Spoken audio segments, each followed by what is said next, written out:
Hey everybody, welcome to the Social Media and Politics podcast, bringing you expert insights into how social media is changing the political game.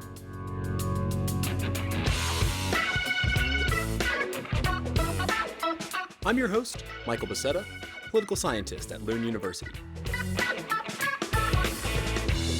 Remember that you can connect with the show on Twitter at SMNP Podcast or visit us on the web at socialmediaandpolitics.org.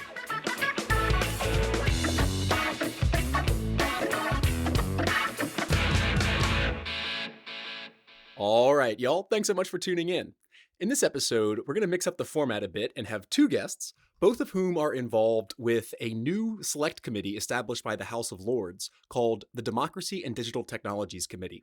So House of Lords obviously being involved with British politics, this is a committee that's been established to collect evidence from a variety of public stakeholders about the effects of digital technology on democracy, both the pros and the cons. And while we'll dive more into the scope of the inquiry during the interview, let me introduce the guests first, and they are Lord David Puttnam and Dr. Catherine Dammit.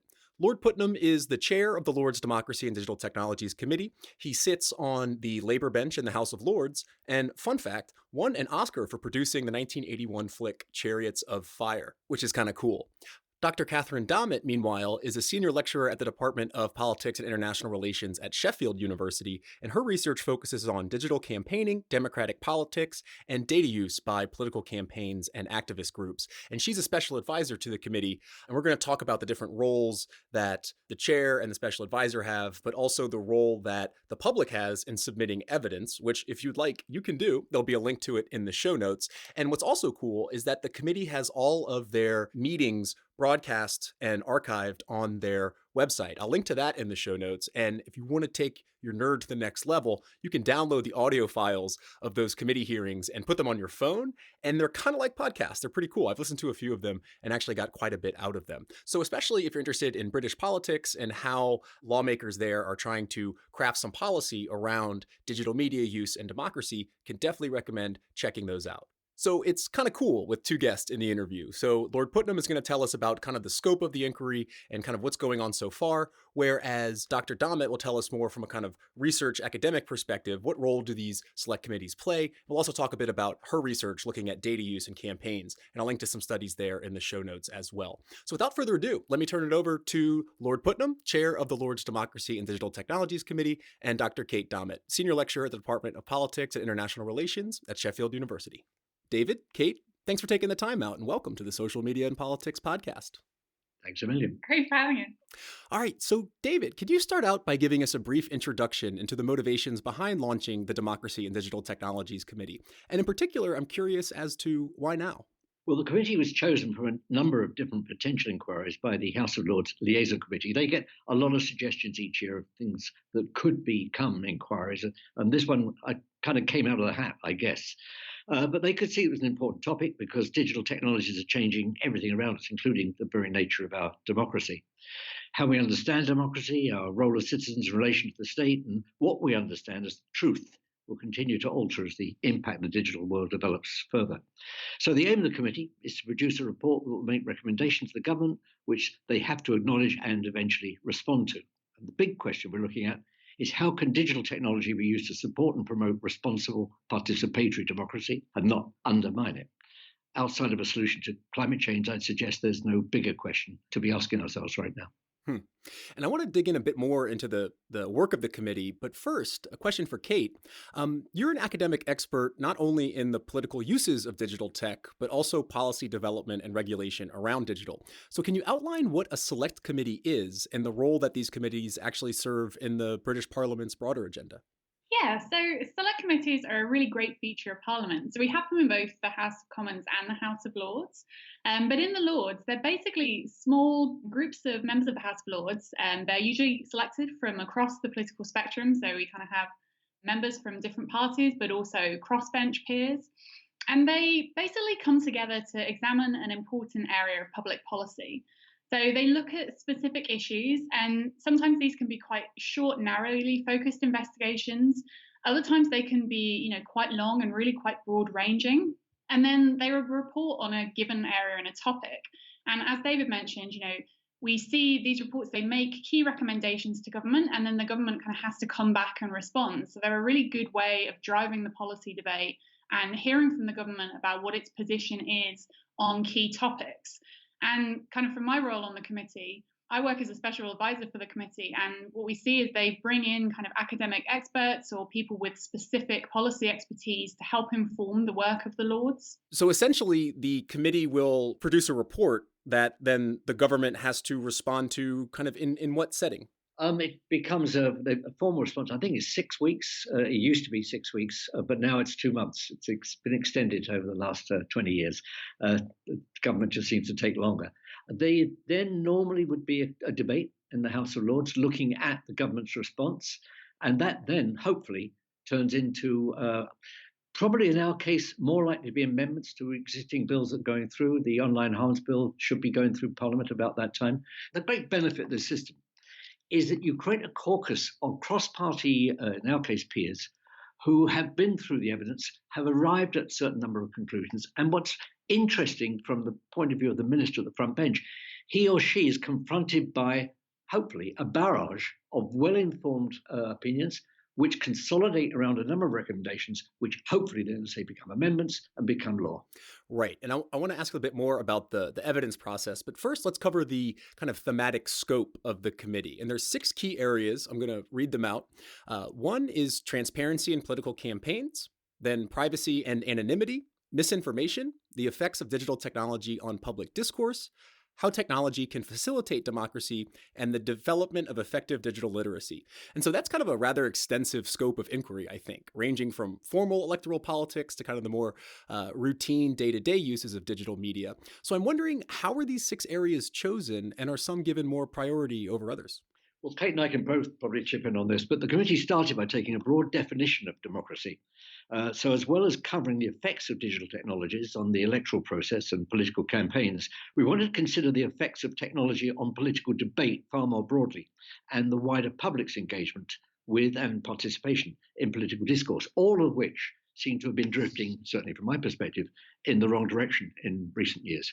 So that when we looked at the work that was already being done in this space, including related parliamentary inquiries, recent reports and academic work, and some of the issues that loom large in the public consciousness, it was very clear there was a lot going on, a lot that had happened, but frankly, not a lot of progress at the government's end. Kate did, I think, a spectacularly good piece of work for us in tracking back on the various recommendations and committees and reports that have been done in this area. And what was alarming was how much action had taken place. Okay. Yeah, I think one of the things I think is really great about what the House of Lords committees are able to do is actually take these really broad, sweeping focuses, because it's not often that we get a space within the policy arena where you can really take some time to set out a really broad scope, consider and gather all this evidence together and discuss it, dig in, invite people who've potentially given us written evidence to come in and expand and explain their ideas. And so although we've kind of started out with a very big focus, through that process you actually end up really coming in to focus on a smaller number of issues and working out where this committee is going to be able to make its unique contribution. And I think that's why the piece of work that Lord Puttnam referred to that I was able to do was a really interesting place for me to start contributing to the work of the committee, because we've seen a lot of attention being paid to these issues of digital and its impact upon democracy in the last couple of years. They really have come to the fore of public consciousness.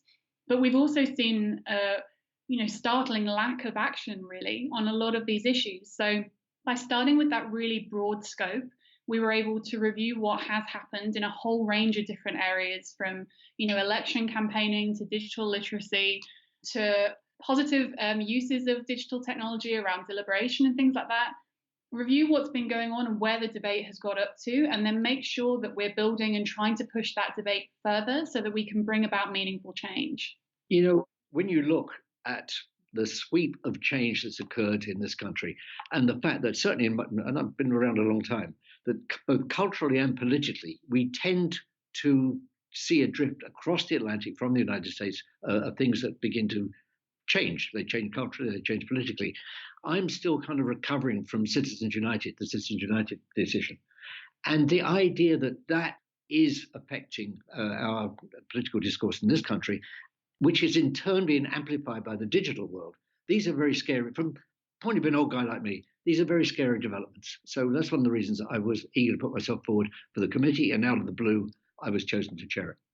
Definitely. And I want to ask a bit more about those different global arrangements between UK and the US a little bit later on. But first, I'd like to talk about the evidence and the role that that plays in the committee's work. So you put out a call for evidence, which asks for input from various public stakeholders on questions that cover these 6 priority areas. Can you talk briefly about the type of evidence you've already received and sort of who's providing it and what insights you've gleaned from it so far? Yeah, so we've received a really wide range of evidence from a whole different kind of individual, really. So there's individual members of the public give evidence. We've had evidence from academic and different kind of groups and collectives and research centres, organisations, corporations, and think tanks. And I think one of the interesting things that I've found in thinking about evidence, especially from an academic perspective, is that evidence in the parliamentary sense is quite different from academic evidence. It's not about providing sources and like robust empirical data to support your claims. A whole range of different perspectives and types of insight are valuable to the parliamentary process because it's really about understanding a whole different range of perspectives. That means that any individual can contribute evidence to the committee, and it's something that we really encourage. So I suppose thinking about some of the themes that have emerged in what we've gathered so far.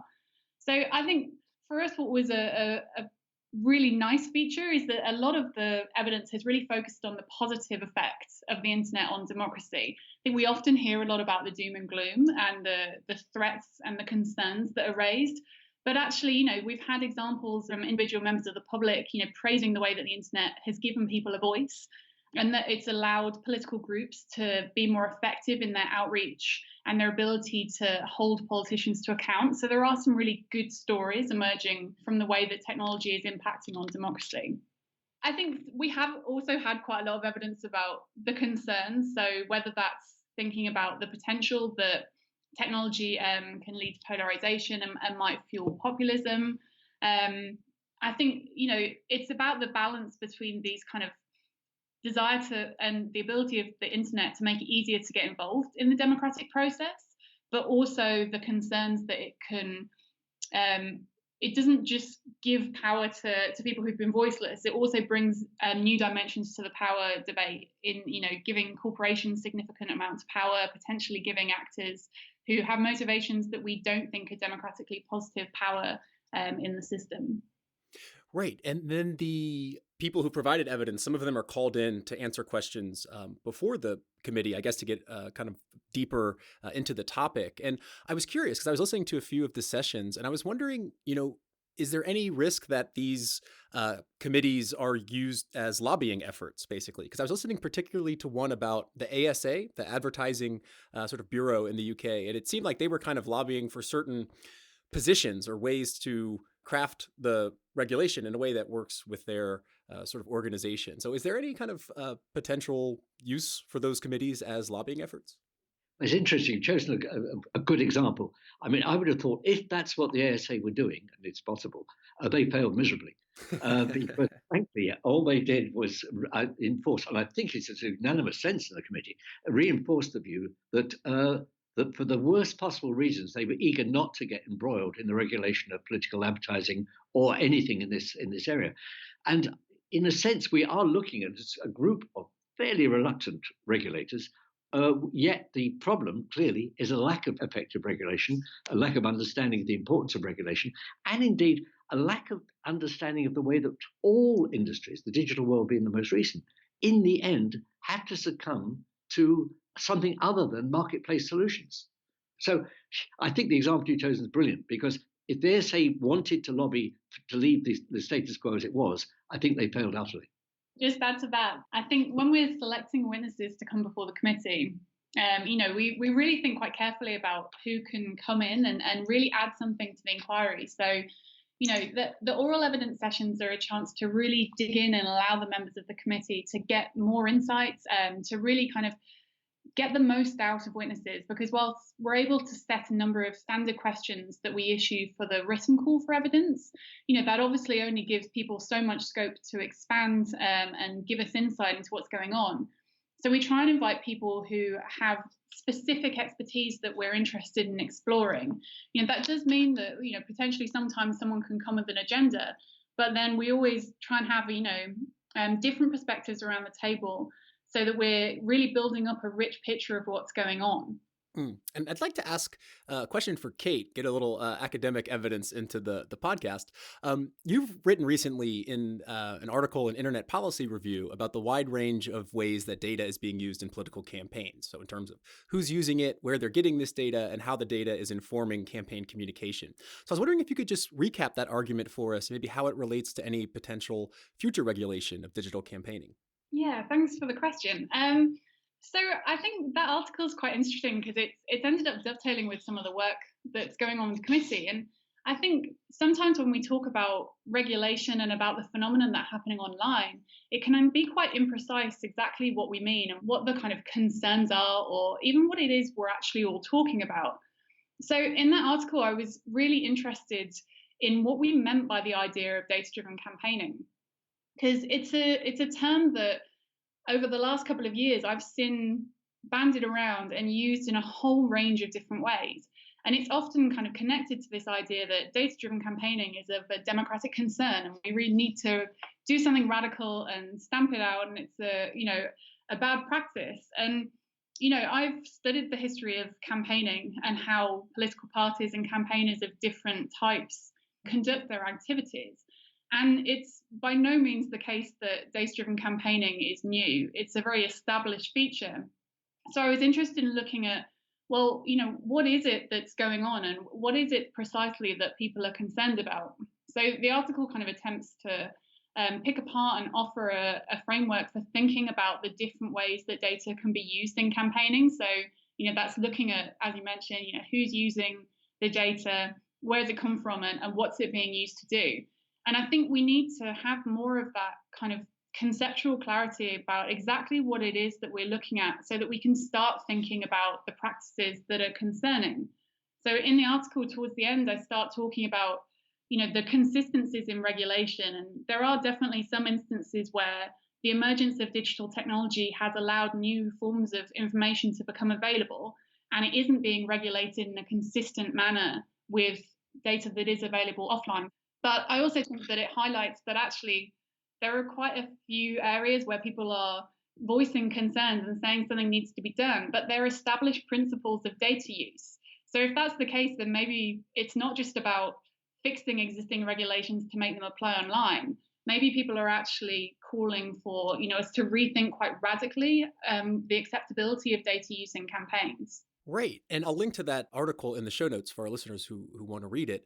But I have a kind of broad question here, which is I think one of the things you argue in that article is that, there's this very diverse range of different campaigning practices and the ways that data is being used. And so how can the work of the committee possibly address a phenomenon that's kind of so wide ranging in the actors and different processes that are involved? I think one of the things we are doing, and we could probably follow up on, is looking at responses from other countries. What I'm beginning to understand is that the responses we need only seem to be triggered when there's a sense of an existential threat. So we're taking evidence from Estonia, for example. We've looked at what Finland's doing about digital literacy. Where there's an evident threat, countries seem to be taking the right steps and doing the right things.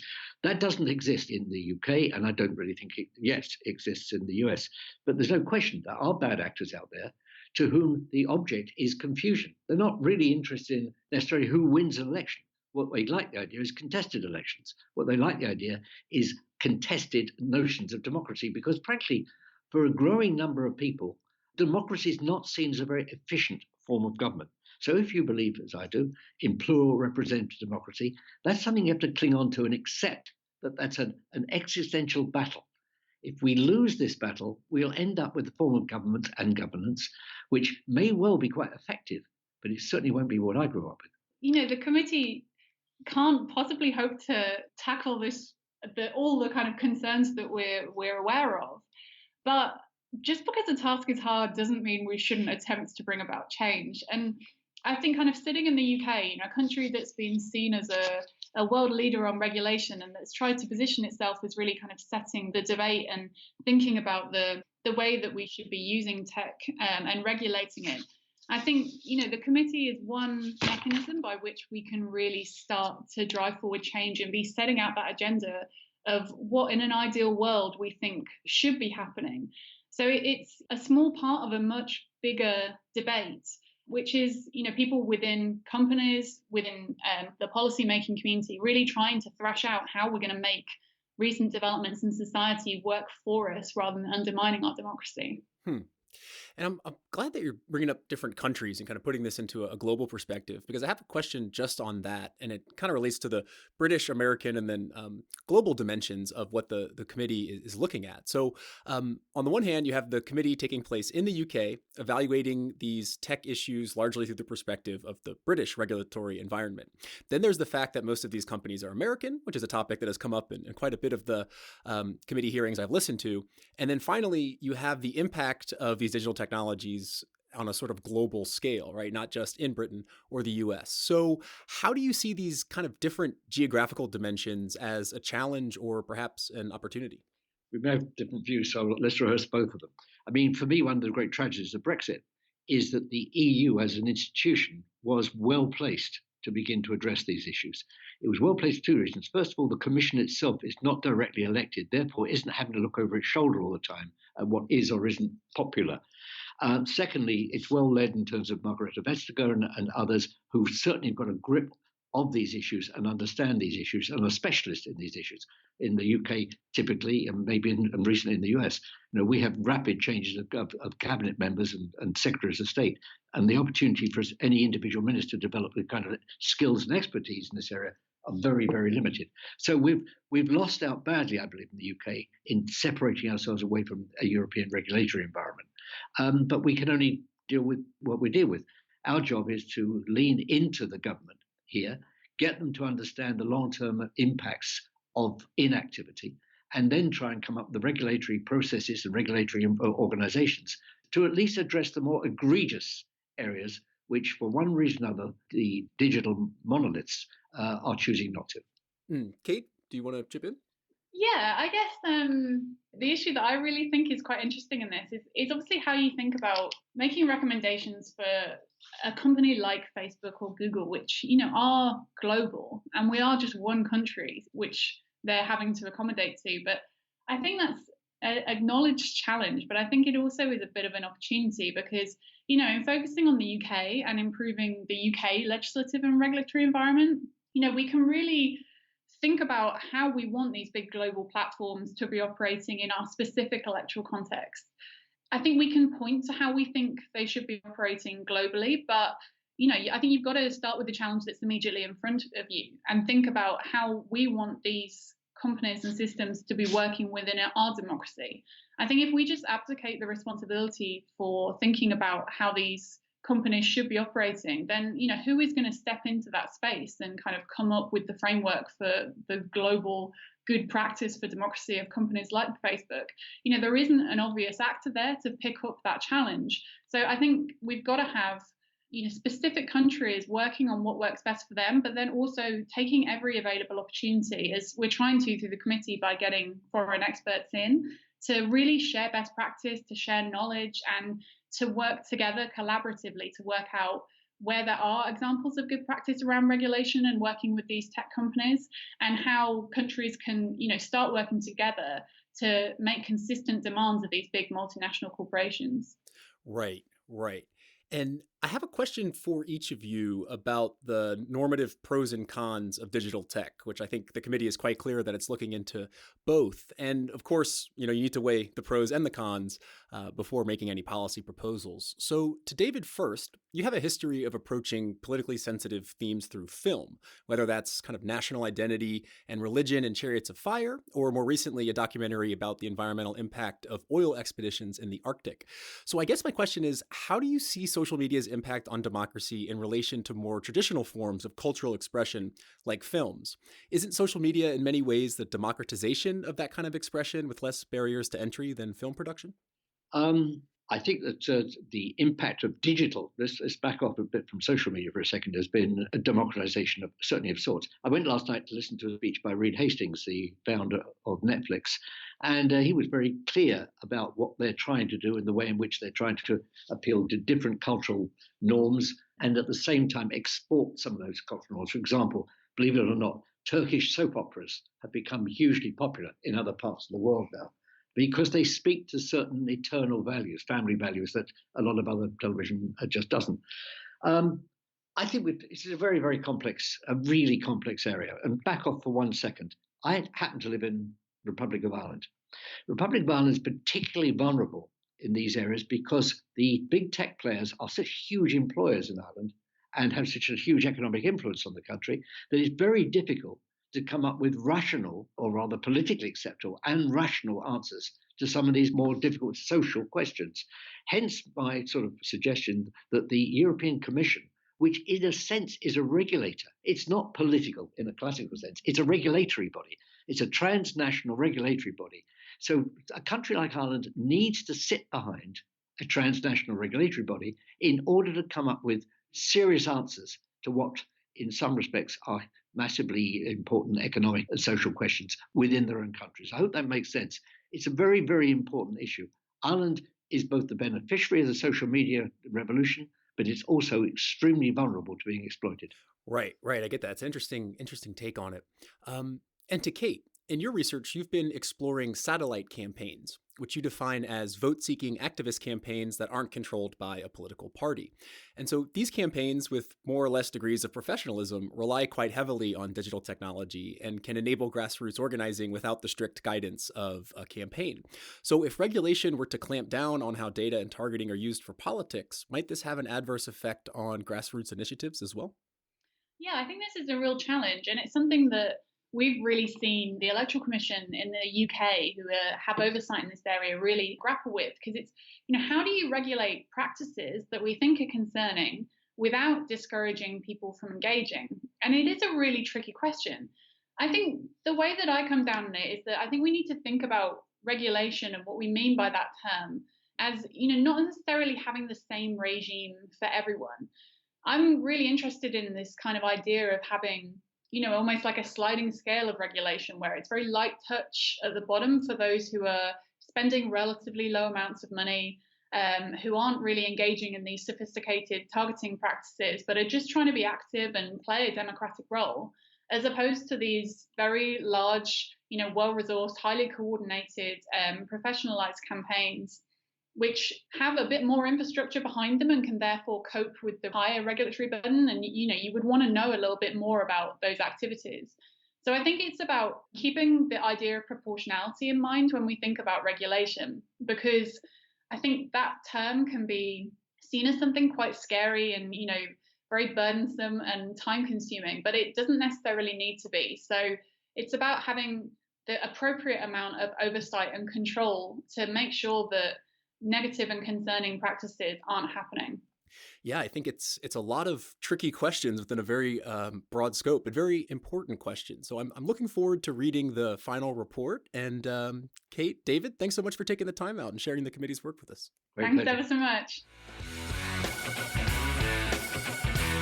I've just been speaking to Lord David Puttnam, Chair of the Lord's Democracy and Digital Technologies Committee, and Dr. Kate Dommett, Senior Lecturer at the Department of Politics and International Relations at Sheffield University.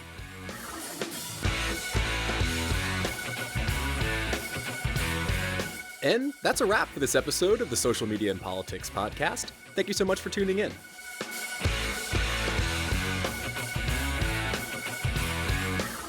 Next time, I'll be speaking with Dr. Ben Epstein, an associate professor at DePaul University, where we'll be looking at the role of history when studying modern political campaigning. That's a fun one. But until then, I'm your host, Michael Becerra, signing off from Malmo. See you next time.